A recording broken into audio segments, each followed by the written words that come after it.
Assalamualaikum warahmatullahi wabarakatuh.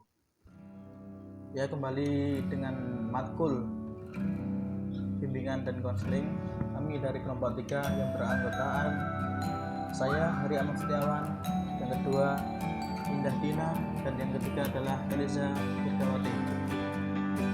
Di kesempatan ini kami akan menjelaskan atau menguraikan sedikit tentang apa saja yang menjadi landasan bagi pembimbing dan pembimbing konseling atau konselor. Jadi yang pertama adalah pengertian dari fondasi atau landasan bimbingan konseling.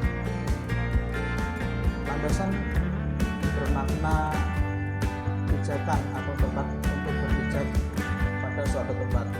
Sedangkan dalam bahasa Inggris, landasan berarti memiliki makna foundation, atau dalam bahasa Indonesia adalah fondasi.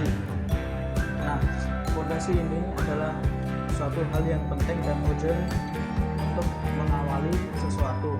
Nah, menurut tokoh bernama S. Ojo Wasito, landasan dapat bermakna sebagai alas atau sumber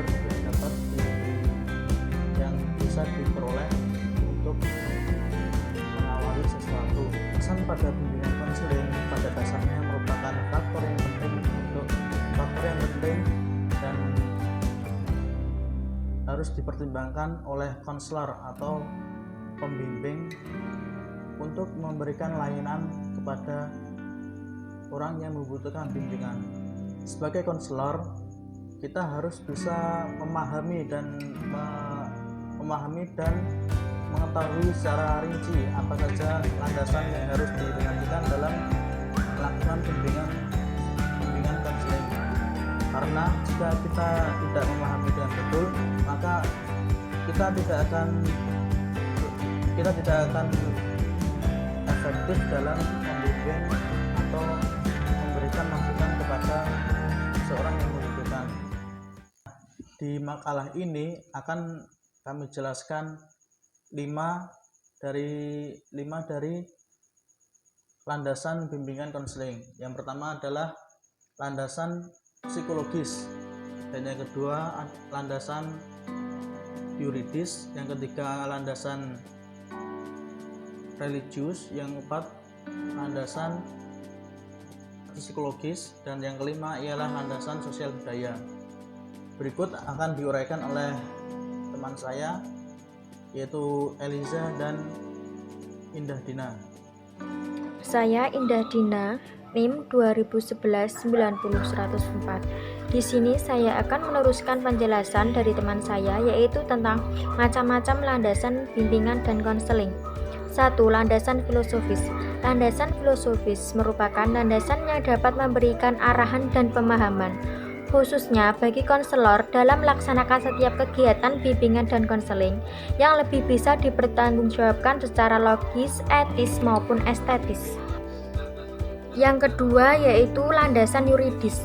Landasan yuridis formal berkenaan dengan berbagai peraturan dan perundangan yang berlaku di Indonesia tentang penyelenggaraan bimbingan dan konseling yang bersumber dari Undang-Undang Dasar, Undang-Undang Peraturan Pemerintah, Keputusan Menteri, serta berbagai aturan dan pedoman lainnya yang mengatur tentang penyelenggaraan bimbingan dan konseling di Indonesia. Yang ketiga yaitu landasan religius. Menurut sifat hakiki, manusia adalah makhluk yang beragama, yaitu makhluk yang mempunyai fitrah untuk memahami dan menerima nilai-nilai kebenaran yang bersumber dari agama, sekaligus menjadikan agama itu sebagai pedoman dan sikap perilakunya. Melanjutkan penjelasan dari teman saya. Sebelumnya nama saya Eliza Firdawati, NIM 2011-973. Yang keempat yaitu landasan psikologis. Landasan psikologis merupakan landasan yang dapat memberikan pemahaman bagi konselor tentang perilaku individu yang menjadi sasaran, yaitu klien. Untuk kepentingan bimbingan dan konseling, beberapa kajian psikologi yang perlu dikuasai oleh konselor yaitu A. Motif dan motivasi, B. Pembawaan dan lingkungan, C. Perkembangan individu, D. Belajar, E. Kepribadian, Abin Syamsuddin mengemukakan tentang aspek-aspek kepribadian, yaitu yang pertama karakter, yang kedua temperamen, yang ketiga sikap, yang keempat stabilitas, yang kelima responsibilitas, yang keenam sosiabilitas. Yang terakhir yaitu landasan sosial budaya.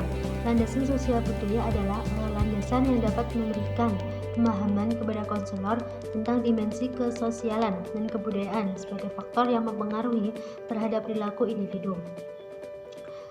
Yang A. Individu sebagai produk lingkungan sosial budaya. MC Daniel memandang setiap anak sejak lahir harus memenuhi tidak hanya tuntutan biologisnya, tetapi juga tuntutan budaya di tempat ia hidup. Tuntutan budaya itu menghendaki agar ia mengembangkan tingkah lakunya sesuai dengan pola-pola yang dapat diterima dalam budaya tersebut. Dan yang B yaitu bimbingan dan konseling antar budaya.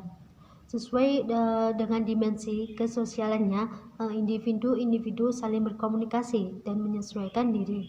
Komunikasi dan penyesuaian diri ini antar individu yang berasal dari latar belakang budaya yang sama lebih mudah daripada antar mereka yang berasal dari latar belakang yang berbeda.